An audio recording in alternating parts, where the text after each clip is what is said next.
Love Island, we finally get our post Casa Amor a recoupling. That was the real heartbreaker of the episode. Plus, we got to see the new dynamic of the group and all the fallout of Casa Amor. We might as well start straight off with that recoupling. What are the surprises here? So we didn't know if Carrington was going to come down the stairs with Laurel, Mercedes, or possibly neither. I thought it was a pretty slim chance that we were going to watch Carrington descend the stairs by himself. And, then we saw in the moment he walks down by himself. And it was bizarre because that is what I was rooting for. I was rooting for him to come down the stairs by himself. And what a dick move to look back up the stairs and call down Laurel.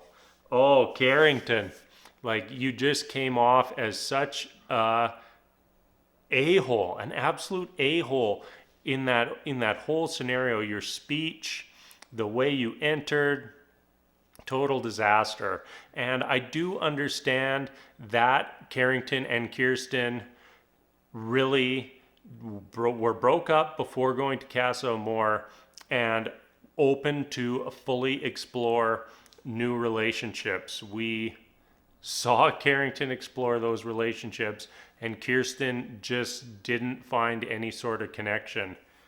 Oh, you just felt so bad for her in that moment, though. She's sitting there alone, just hoping that Carrington walks down the stairs alone. Then he does, so her hopes would have been so high, and then he turns around and waves down Laurel. Oh, buddy.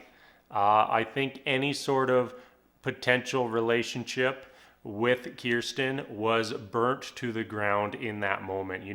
Kirsten tried to play it cool, but that was definitely a woman scorned.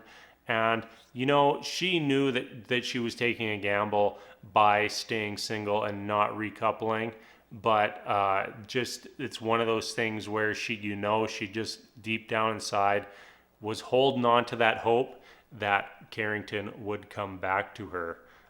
Next up, we got to talk about poor Connor. Oh, poor Connor. It was just heartbreaking. All the guys, their reactions said it all when they all watched as Mackenzie coupled up with Jalen, and they all knew Connor stayed loyal to Mackenzie the whole time, didn't even explore anything.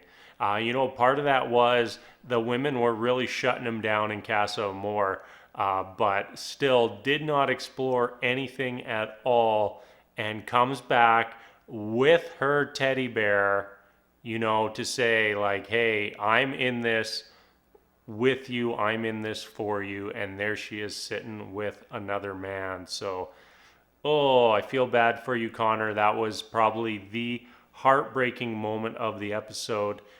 We all we needed Mackenzie and Connor to be over, but we were all hoping that it was going to be on Connor's terms, and that is just not how things went down.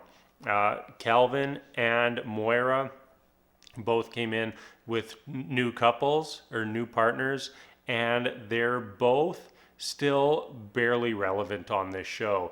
They had been so far in the background, at times you forgot that they were on the show, and they still somehow managed to keep that up, even now that they're into new couples. Moira, she doesn't even know if she wants to be on Love Island anymore, doesn't know if there's anyone out there who will ever love Moira, and I'm just next. Give us the other couples. Next. Give me some Johnny and Sally. I thought that the fallout from the Johnny bachelor party, or whatever you want to call it, was going to be a little worse. Sally was mad at him for a day? She's mad at him for 24 hours, and then got on the "this brought us closer together" bandwagon. It's no, Sally, Johnny cheated on you. There's no way around it. He cheated on you. So now you've established a precedent that that's okay. that's okay. And definitely within the confines of Love Island, oh, it's okay. If you got to make out with somebody just because production wants you to, that's okay, Johnny.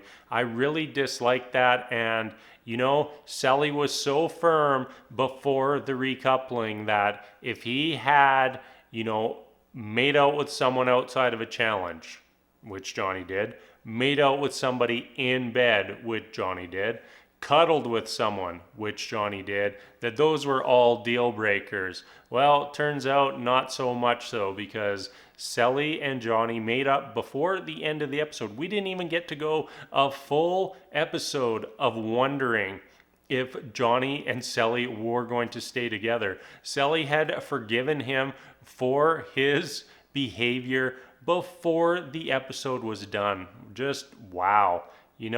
If that was the deal breaker for you, make it the deal breaker. Don't change your mind afterwards. I'm not so high on Johnny and Sally anymore based on Johnny's behavior, but yeah, we'll just have to see what happens. Lots more that went on post recoupling. We saw Mackenzie and Jalen hit their first rough patch. Mackenzie's got a real problem on her hands. Now that she has a man who's not going to take any of her BS doesn't work anymore. So when she goes to Jalen and says, "Hey, you're supposed to spend all of your time with me every day and not talk to anyone else," and he's just like, "No, I don't think so," then that's not so good for you. I'm just interested to see how long this relationship can go on, and also curious if Connor and Mackenzie end up back together somehow. Kirsten, she is the single one in the villa now, and the guys were trying to talk Connor into taking a pass at Kirsten, but we never got to see that come to fruition. But Jalen, on the other hand, seems fully open to it, and it was even teased a little bit in the preview that they would potentially be getting together later on, or at least exploring something. That's getting to be about it for this episode. The new dynamic of the house is pretty interesting. The new people seem like they're kind of fitting in, but it's very much still like the old group of girls and the old group of guys that are still hanging out together. Like, we didn't see much crossing over of Aaron and Jalen moving in with the rest of the guys. Same goes with Sher and Laurel. They were largely to themselves, and like the one conversation we saw between Justine and Sher was really like, "Hey, are you gonna try to steal my man?" kind of situation. So it'd be a little while before everybody starts gelling. All right, I'm gonna wrap that up for today. That's our big episode for the week, our 2-hour Sunday night edition of Love Island. As always, thank you so much for watching, and until next time, we'll see you later.